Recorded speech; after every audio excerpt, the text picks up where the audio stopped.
Como eu disse, esta é a quarta mensagem desta série que vai perdurar durante todo o ano de 2024, que é a série Identidade. Identidade, a propósito, é a temática que vai nortear as nossas atividades pastorais para o ano de 2024.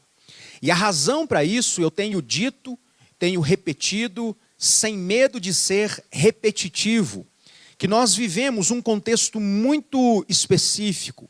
Nós vivemos muitos tipos de crises de todas as naturezas. E eu penso, irmãos, que no meio desta multiplicidade de crises, a pior delas é, com certeza, a crise de identidade. Quando nós não sabemos quem somos, não sabemos de onde viemos, a quem pertencemos, e por isso, por não nos conhecer, não nos encontramos no mundo. Não sabemos para onde vamos. Existe um ditado popular que diz que quando não se sabe para onde vai, qualquer lugar serve. Mas a questão é que qualquer lugar não serve.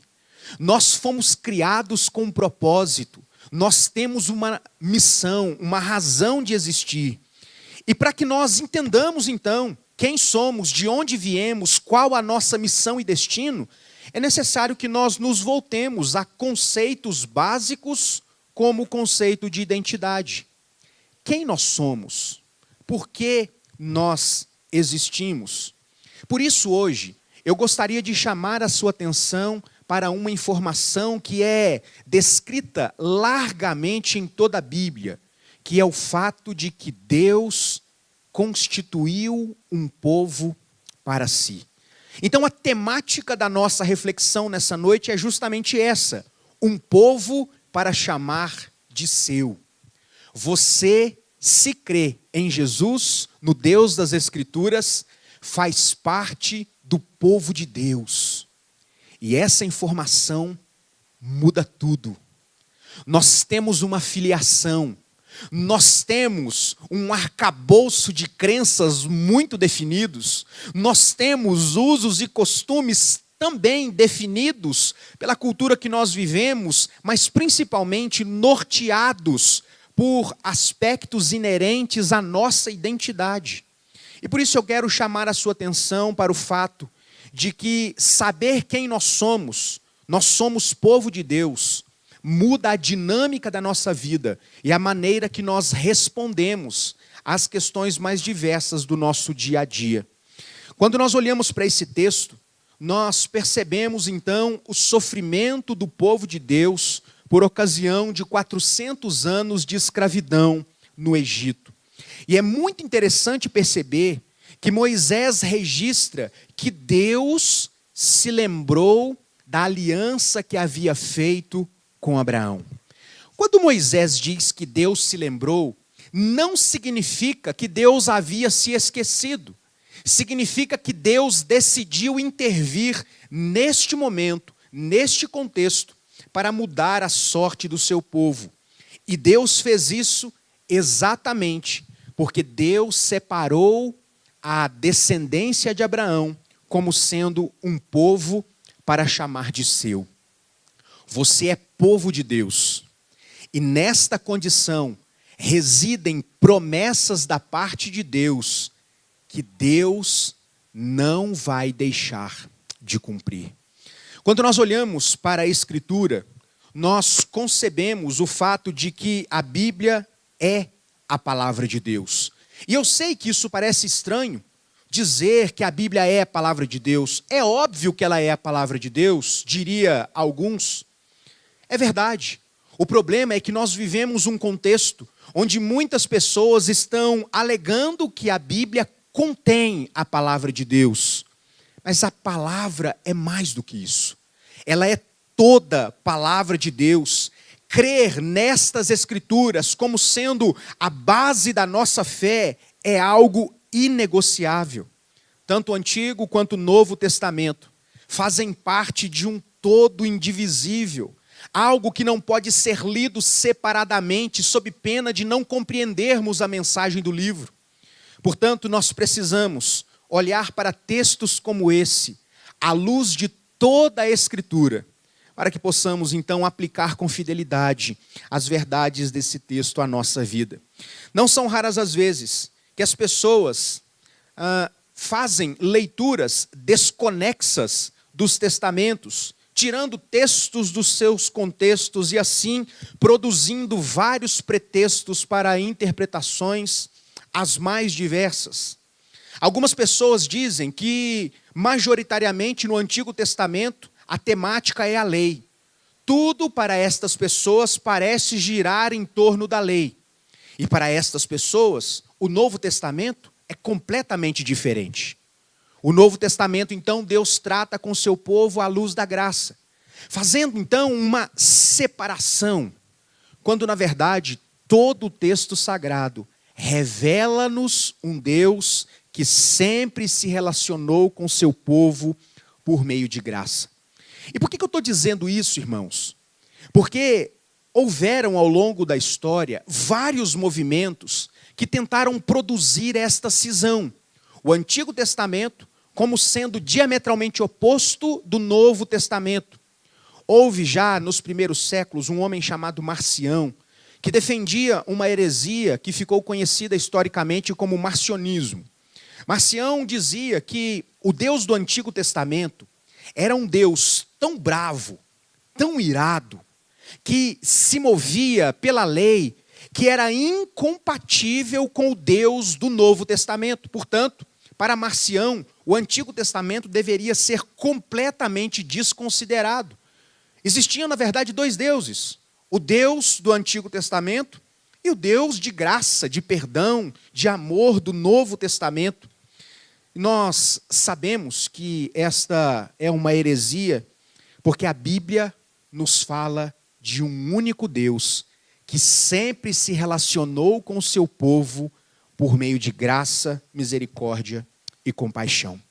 E por isso, eu quero chamar a sua atenção para o finalzinho do capítulo 2 do livro de Êxodo, que conta um pouco a gênese da história do povo de Israel, quando depois de formado eles chegam num clã familiar ali no Egito, e passados alguns anos, aquela família cresce e se multiplica. As primeiras autoridades que cuidavam do povo ali morreram, e agora o povo de Deus está escravizado no Egito. E nesse contexto, Deus se revela a eles como um Deus gracioso, como um Deus que cuida do seu povo, como um Deus que sempre se relaciona por meio da sua aliança de graça.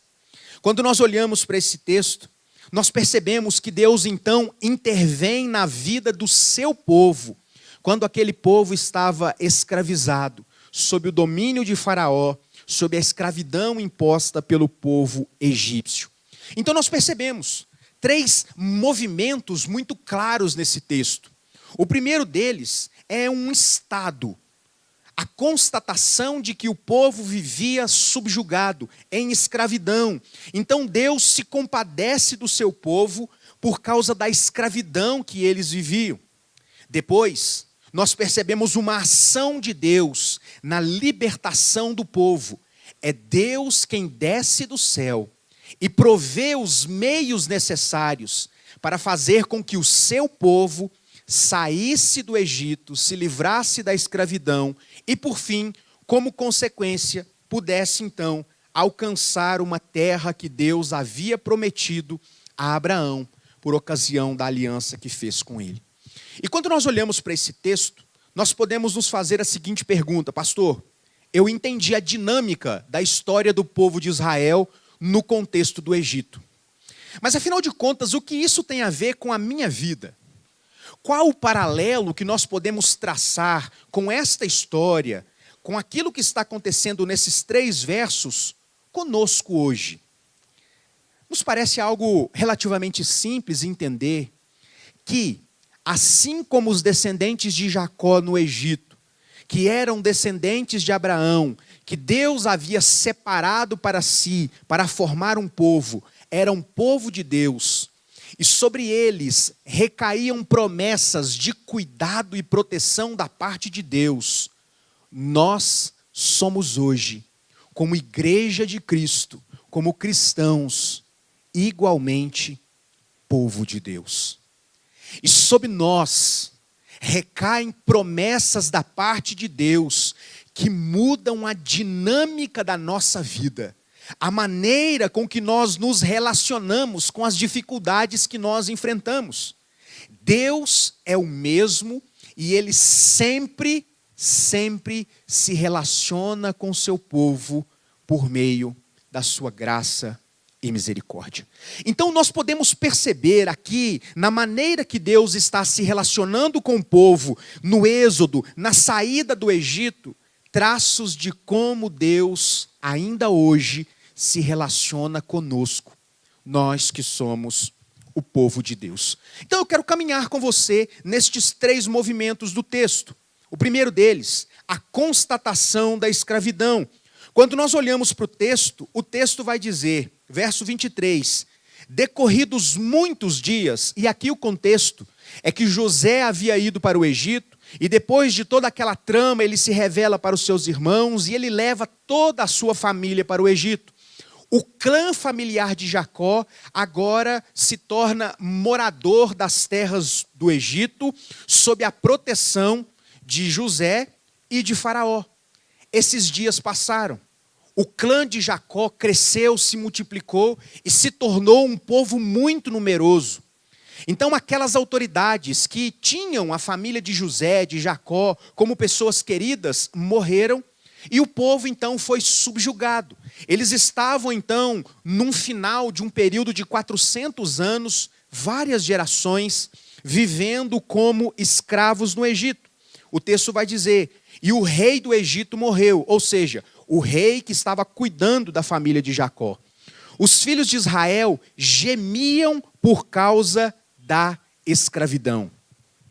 Irmãos, muitas vezes, por não ser algo tão próximos de nós, embora o Brasil tenha uma má experiência escravagista, quando nós olhamos para textos como esse, por não fazer parte da nossa vida comum, da história mais recente da nossa geração, falar de escravidão parece falar apenas de algo histórico, sem muito efeito.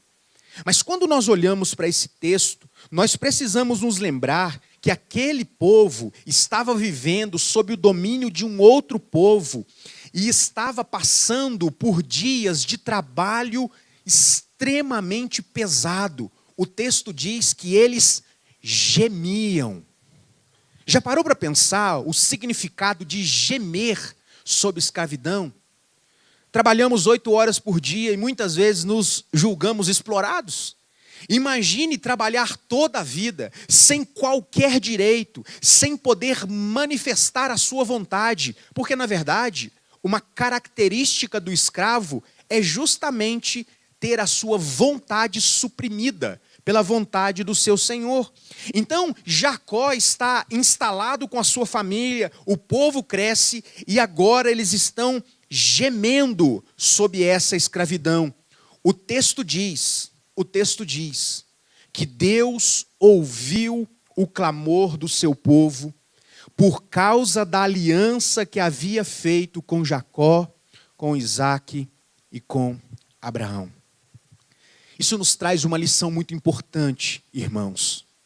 Quando nós paramos para pensar a respeito da nossa identidade e nos vemos como povo de Deus, nós somos lembrados que Deus é sensível aos nossos sofrimentos, que Deus não está alheio às nossas lutas, que Deus não tapou os ouvidos e os olhos para não ver o nosso clamor. O texto diz que Deus ouviu o clamor do seu povo.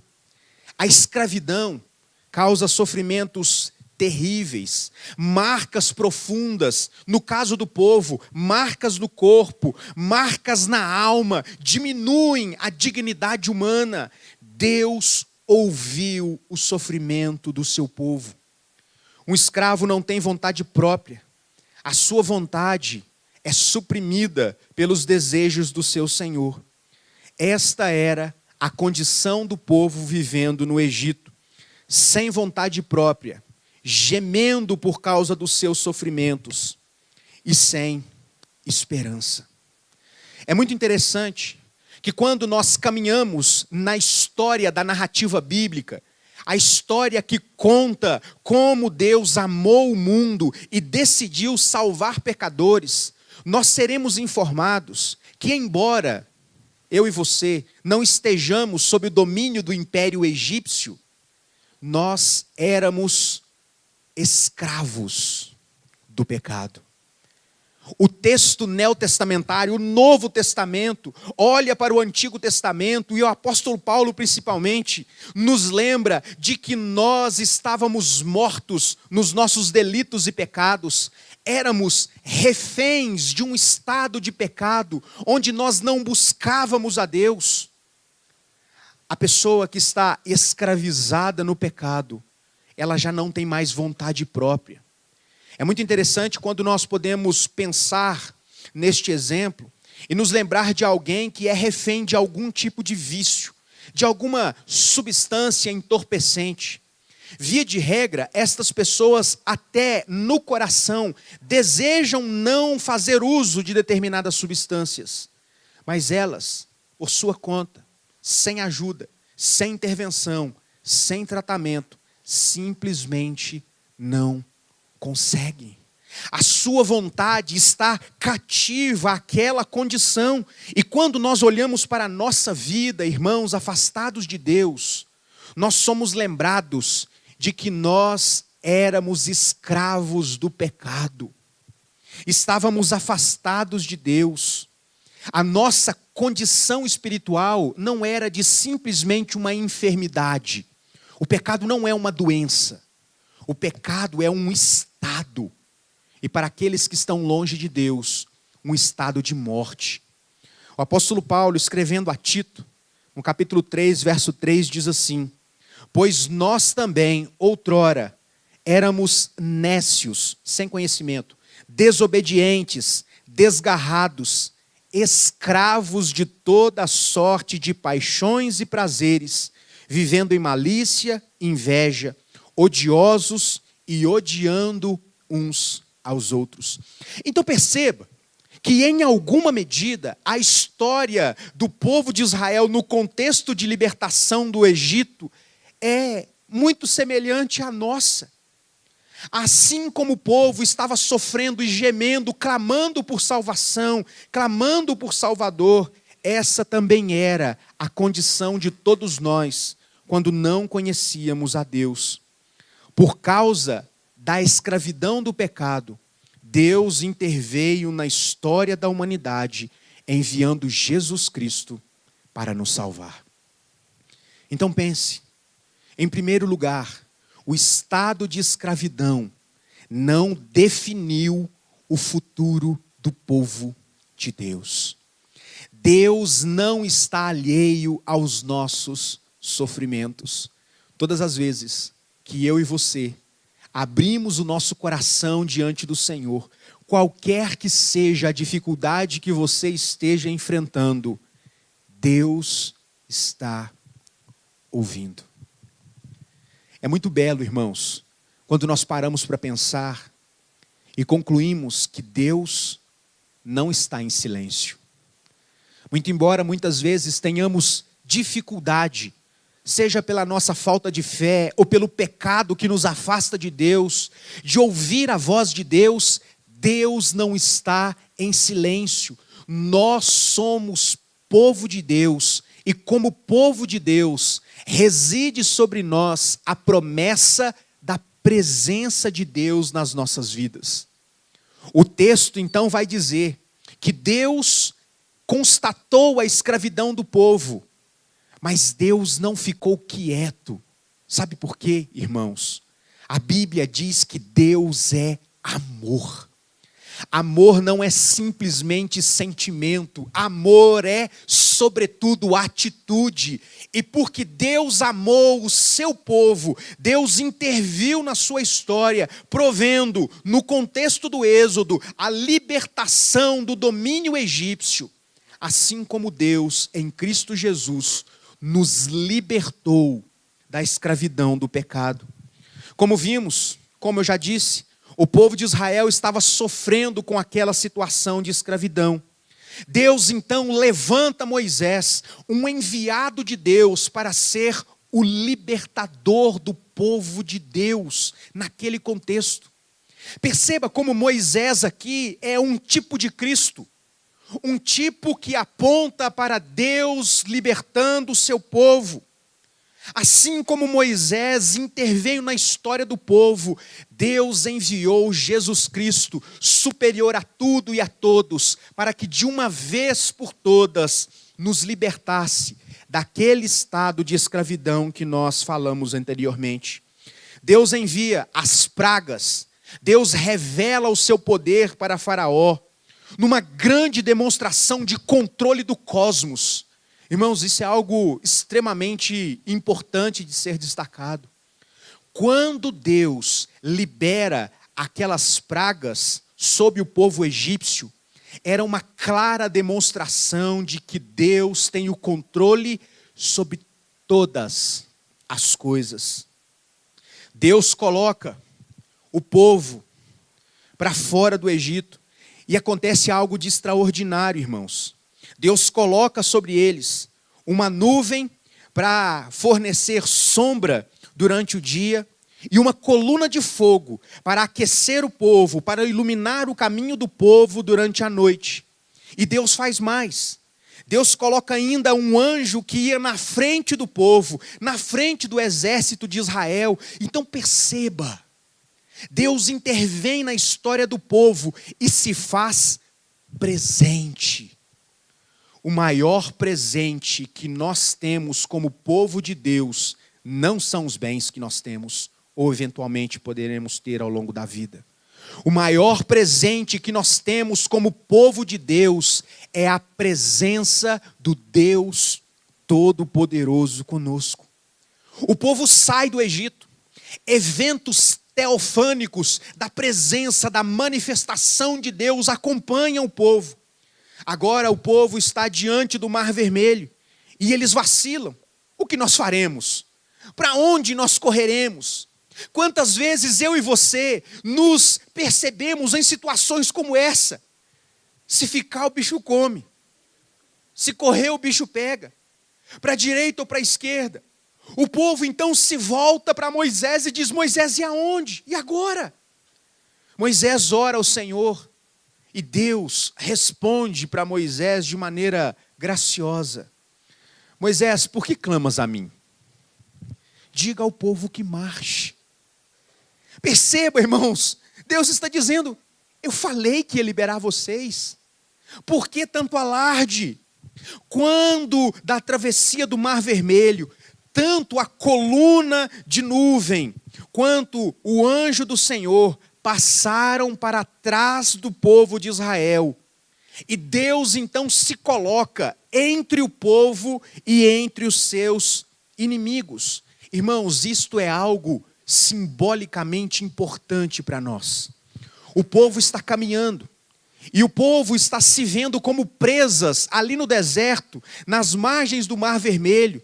Eles seriam certamente atacados pelos seus inimigos. E o Deus que ia à frente deles, agora se coloca entre eles e os seus algozes. Preste atenção, que Deus é quem se coloca entre nós e aquele que nos escraviza. Deus está se colocando entre o seu povo e aqueles que escravizavam o seu povo. Deus intervém com milagre. Eles atravessam o Mar Vermelho andando a pé enxuto. E os seus algozes, o exército de Faraó, é completamente devastado pelas águas do Mar Vermelho. E Deus cumpre a sua promessa de cuidar do seu povo, de fazer com que aquela descendência, os seus descendentes, fossem luz para as nações. Quando nós olhamos para esse texto e nos enxergamos como povo de Deus, nós podemos ter algumas certezas importantes. E uma delas é a que Deus é quem luta por nós. É Deus quem se coloca na nossa guarda. É Deus quem nos protege nos momentos de dificuldade, nos momentos de dúvida. É Deus quem se coloca na posição de protetor. Da mesma forma que Deus prometeu em todo o relato do Antigo Testamento enviar o Messias para libertar o seu povo de um cativeiro que não era físico, não era político, mas era espiritual. O relato do Novo Testamento nos dá conta de que Deus cumpriu as suas promessas. Deus enviou Jesus Cristo, não como um tipo de libertador, mas como o próprio Messias, o libertador. Agora, irmãos, por mais que o pecado seja uma realidade na nossa vida, nós não somos mais escravos dele. Nós encontramos em Deus forças para lutar contra esta natureza pecaminosa, contra esse nosso inimigo cotidiano. E em Deus nós somos fortalecidos para não mais vivermos como escravos. Portanto, se nós somos povo de Deus, nós não podemos mais viver como quem é escravo. Você é livre. Você foi liberto por Jesus Cristo.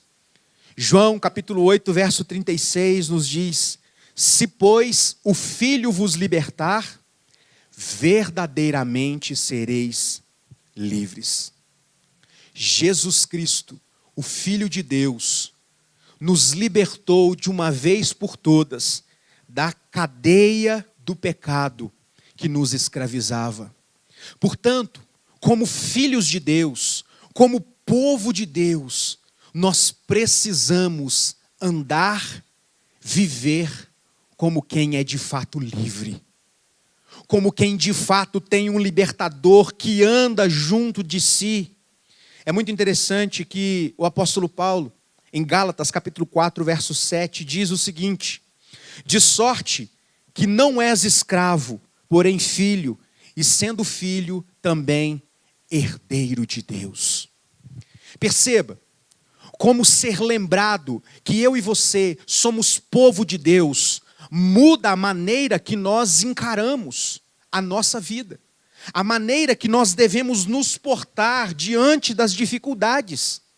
Perceba que nos ver como filhos de Deus, como povo de Deus, afeta o nosso presente, irmãos. Traz esperança de consolo, proteção e cuidado de Deus hoje. Mas para encerrar, não apenas hoje, nós também podemos olhar para o futuro. Nós também podemos viver depositando a nossa esperança no cumprimento final das promessas de Deus. O deserto não era o destino final do povo por ocasião do êxodo. Eles caminharam pelo deserto 40 anos, mas o deserto não era o destino final do povo de Deus. Existe uma consequência natural por sermos povo de Deus. Nós temos uma morada, nós temos um destino, nós temos uma terra prometida. O povo então sai do Egito e eles estão peregrinando rumo a Canaã. Chegar em Canaã tornou-se a esperança maior daquele povo, uma vida próspera, de paz, onde eles não seriam subjugados.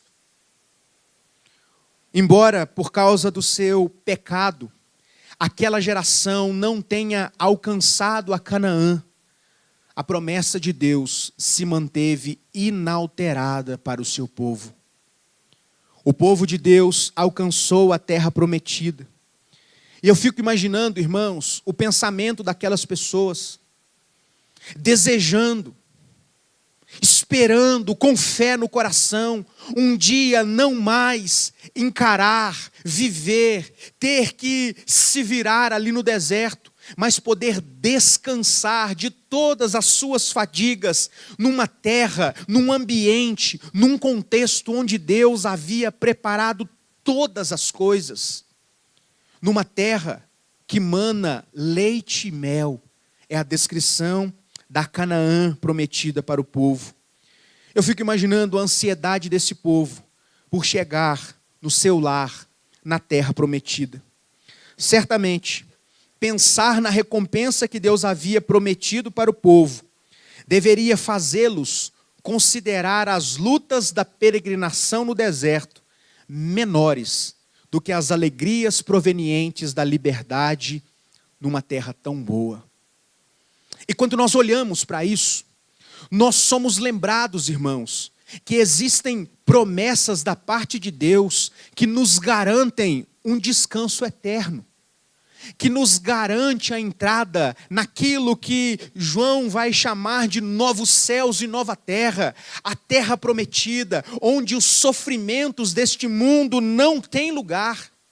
E quando nós paramos para pensar nesta bênção futura, como povo de Deus, como povo da promessa, o povo da aliança, nós precisamos nos lembrar de que as dificuldades do tempo da nossa jornada, embora sejam reais e duras, são menores do que a recompensa da terra prometida. Você já parou para pensar que é assim que nós devemos encarar as dificuldades do mundo que vivemos? Considerar o fato de que a nossa identidade se molda, se revela, entre outras coisas, como sendo povo de Deus, e isso muda completamente a nossa maneira de reagir às dificuldades desse mundo. 1 de Pedro, capítulo 2, verso 11, nos diz assim: Amados, exorto-vos como peregrinos e forasteiros que sois, para vos absterdes das paixões carnais que fazem guerra contra a alma. Como povo de Deus, nós precisamos morrer todos os dias para as paixões desse mundo, recebendo como bênção maior a presença de Deus, o nosso libertador, e vivendo pela esperança de um dia herdarmos esta vida eterna que nos foi prometida. A palavra do Senhor nos diz: não se turbe o vosso coração, credes em Deus, crede também em mim. Na casa de meu pai há muitas moradas, e se assim não fora, eu não vô-lo teria dito, pois vou preparar-vos lugar, e quando eu for e vos preparar lugar, voltarei e receberei para mim mesmo, porque onde eu estou, estejais vós também. Esta é a esperança do povo do livro. Esta é a esperança do povo de Deus. Firmados nestas promessas é que nós devemos caminhar. Deus sempre se revelou como um Deus de graça. Embora as dificuldades, as dores, as provações desse mundo sejam reais, como eu disse, é também real a promessa de que um dia nós estaremos em novos céus e nova terra. É assim que João descreve em Apocalipse capítulo 21, versos 1 e 2. Vi novos céus e nova terra, pois o primeiro céu e a primeira terra passaram, e o mar já não existe. Vi também a cidade santa, a nova Jerusalém, que descia do céu da parte de Deus, ataviada como noiva adornada para o seu esposo. Como povo de Deus, nós podemos aguardar com esperança estas doces promessas de um Deus que cuida de nós.